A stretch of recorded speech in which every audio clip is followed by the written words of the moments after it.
According to the latest CBS News poll, 44% of Americans disapprove of President Obama's handling of this bill. 68% disapprove of BP's actions.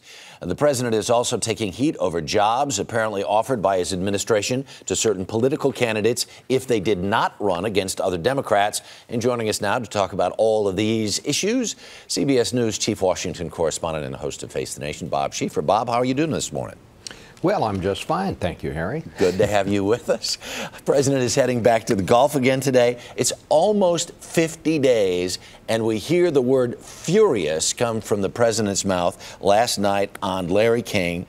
Do you feel like this president and this White House is still playing catch up with this oil?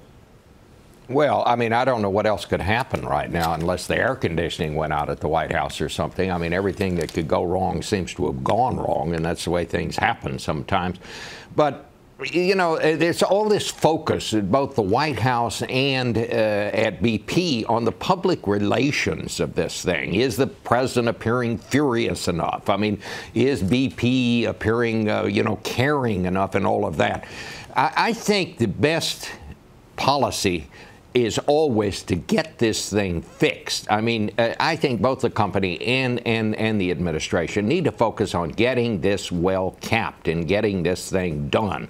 In the end, that's going to be the best public relations for all concerned, and it's the only thing that's going to work. I mean, all of this business about offering jobs to candidates if they won't run, all of that stuff is going to go away if you can get this thing capped, figure out some way to do it, and as yet, they have at least gotten this dome on top of the thing now. Maybe we can all hope that's going to be the thing that works. But until they get that done, they're going to have all kinds of problems, and they should have all kinds of problems because, it's not an original thought with me, Harry, but the other day, I think it was Bob Herbert in the New York Times said, if a well is too deep to cap, then it's too deep to drill. That's a good That's one. what's wrong here. Yeah. And that's, we know what the problem is here, but what has to be done is find a way to get this thing capped and save the Gulf Coast, because this is we're at a national emergency stage without question. And I think the problem is that wasn't recognized on day 1 as opposed to day 50.